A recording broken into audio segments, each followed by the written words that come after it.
Hello दोस्तों, मैं रवि और आपका मेरे यूट्यूब चैनल पर स्वागत है। आज मैं आपके लिए लेकर आया हूँ लूसेंट बुक, जो कि आपके ग्रुप डी और ग्रुप सी लेवल का एग्ज़ाम और डिफेंस लेवल का एग्ज़ाम के लिए बहुत ही इम्पोर्टेंट है। इसमें मैं आज 3 फैक्ट पर बात करूँगा। इसके विषय सूची को बताऊँगा। दूसरा, स्टूडेंट इस बुक को ले तो लेते हैं, लेकिन पढ़ने में गलतियाँ क्या करते हैं कि उनका ये बुक कंप्लीट नहीं होता है। और तीसरा, पढ़ने का सही तरीका। तो आइए शुरू करते हैं। सबसे पहले विविध से शुरू करते हैं। तो सबसे पहले आप क्या करें, चैनल को लाइक, शेयर और सब्सक्राइब करते हैं। आइए स्टार्ट करते हैं। तो विविध में सबसे पहले इसमें इतिहास दिया गया है और इतिहास को 4 भागों में बांटा गया है: प्राचीन भारत, मध्यकालीन भारत, आधुनिक भारत, विश्व इतिहास। इसके बाद भूगोल को 2 भागों में बांटा गया है। ये आपका विश्व का भूगोल है, ये भारत का भूगोल है। थर्ड में भारतीय अर्थव्यवस्था, फोर्थ में भारतीय संविधान।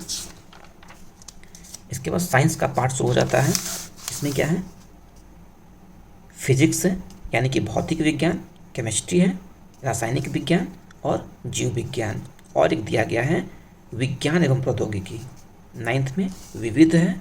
विविध में आपका सबसे बड़ा, सबसे लंबा, भारत में क्या प्रथम है, प्रथम महिला, प्रथम पुरुष, ये सब होता है। फिर से खेल कूद और लास्ट में 11वां चैप्टर कंप्यूटर दिया गया है। तो इसको स्टूडेंट इस बुक को ले तो लेते हैं, ठीक है। स्टूडेंट जो भी तैयारी शुरू करते हैं, सबसे पहले वो मार्केट जाते हैं और लूसेंट बुक लेकर आते हैं। वो गलती क्या करते हैं, वो एकदम सीरियली फर्स्ट पेज से पढ़ना स्टार्ट कर देते हैं और एकदम फर्स्ट पेज से 1 दिन, 2 दिन, 3 दिन वो फर्स्ट, सेकंड, थर्ड, फोर्थ ऐसे करके वो सप्ताह भर तो पढ़ तो लेते हैं, लेकिन उनके बाद उनको इसमें इंटरेस्ट आता ही नहीं है और फिर वो बंद कर देते हैं। फिर वो मोटिवेट होते हैं कुछ दिन बाद और फिर फर्स्ट पेज से पढ़ना शुरू करते हैं। ये गलती आप ना करें। तो आइए इस बुक को पढ़े कैसे। सबसे पहले आप क्या करें, सबसे पहले देखें कि आपको इंटरेस्ट किस चैप्टर में है।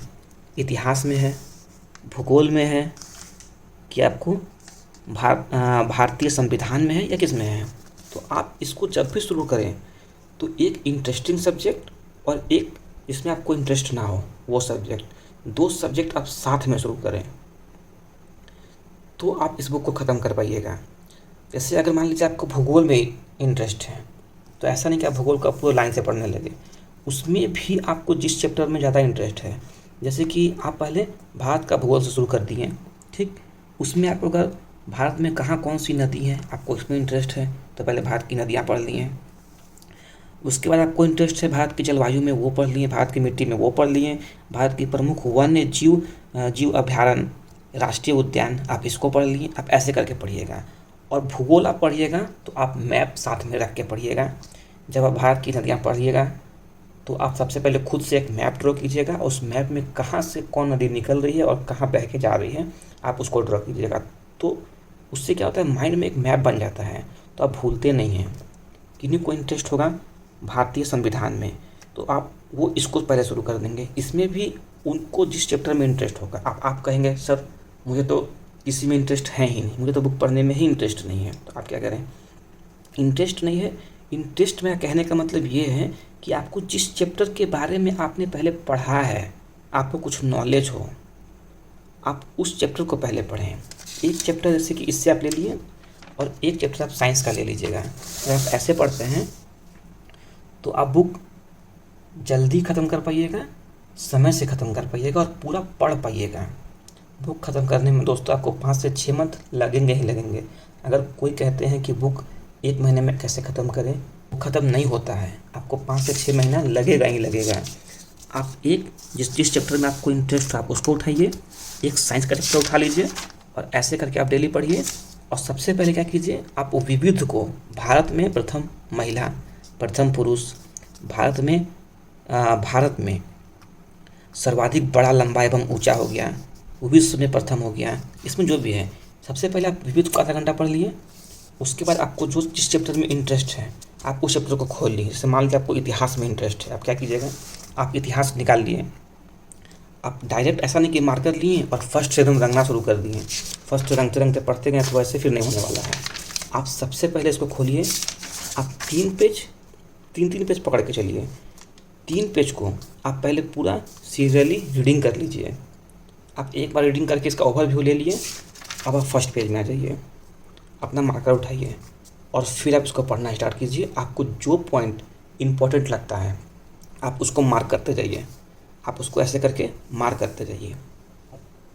जो इम्पोर्टेंट नहीं लगता है आप उसको छोड़ते जाइए, क्योंकि सारा बुक के हर फैक्ट को, हर पॉइंट को याद नहीं कर सकते हैं, तो आपको छोड़ना भी ज़रूरी है। आप ऐसे मार्क करके उसको पढ़ते जाइए। और दूसरी बात, आप जब भी इस बुक को पढ़िए तो ऐसा नहीं कि आप अलग से एक कॉपी लेके नोट्स बना रहे हैं, उसमें समय बर्बाद कर रहे हैं, नहीं। आप इसी में टिक करते जाइए, ऐसे मार्क करते जाइए, यही आपका नोट्स बनते जा रहा है। और सप्ताह में एक दिन संडे को आपको कुछ नया नहीं पढ़ना है। आप जितना 6 दिन में पढ़िएगा और उसमें जितना को ऐसे आप मार्क करके रखिएगा, आपको वो सारा पॉइंट को रिवीजन करना है संडे को। संडे का आपका यही काम रहेगा और फिर आगे पढ़ना है। ऐसे आप इस बुक को पढ़िएगा तो ही ये बुक ख़त्म होगा, नहीं तो सीरियली ख़त्म नहीं होगा।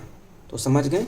सबसे पहले विविध को आधा घंटा समय दीजिए, उसके बाद एक इंटरेस्टिंग चैप्टर, उसके बाद एक इसमें आपको इंटरेस्ट कम हो आप उसको लेकर शुरू कर सकते हैं और इस टाइप से आप इसको ऐसे करके पढ़ सकते हैं। आप जैसे कि आप इसमें देख रहे हैं, जैसे कि मैं इसमें क्या किया हूँ, धर्म ग्रंथ वेद को ऐसे बॉक्स बना दिया हूँ। तो इससे क्या होगा, जैसे कि इससे मैं फर्स्ट बॉक्स को देखा धर्म ग्रंथ वेद, तो सीधे मुझे याद आ गया कि भारत का सर्व प्राचीन धर्म ग्रंथ वेद है। जैसे मैंने देखा संहिता, तो इससे मुझे देखते ही याद आ गया कि वेद 4 हैं, आचारों को मिलाकर कि जो होता है उसको संहिता बोलते हैं। तो ऐसे कीजिएगा तो इससे आपको देखते के साथ वो चीज़ आपको याद आ जाएगा। तो इस टाइप से आप बुक को पढ़ें और आपका बुक बहुत अच्छे से एक बार में आपका पूरा कंप्लीट होगा और फिर आप उसको भूलिएगा नहीं। देखिए दोस्त, मेहनत तो आपको करना पड़ेगा, बिना मेहनत के तो कुछ मिलता नहीं है, तो आप मेहनत कीजिए। जैसे यहाँ देखिए, जैसे आप इस पॉइंट को पढ़ रहे हैं, याद कर रहे हैं, इसमें अगर आपको कोई नया पॉइंट याद आता है तो आप ऐसे उसको इसे ऊपर में लिख लीजिए, ठीक है। जैसे मैंने लिख लिया है, क्या लिखा है, शिवाजी, इनका मंत्रिमंडल को अष्ट प्रधान कहते थे। उसी तरह कृष्ण देव राय के मंत्रिमंडल को अष्ट दिग्गज कहते थे। तो ऐसे बुक को ही नोट्स बना लेना है और आप जब भी शुरू करें आप लेटेस्ट एडिशन खरीदें बुक का। डिस्क्रिप्शन में मैं बुक का लिंक दे दूँगा, आप दुकान जाकर बुक लें। और अगर आपके पास टाइम नहीं है तो आप ऑर्डर करके घर से भी मंगा सकते हैं। ठीक है, धन्यवाद दोस्तों। वीडियो आपको अच्छा लगा हो तो वीडियो को लाइक करें, चैनल को शेयर एंड सब्सक्राइब करें।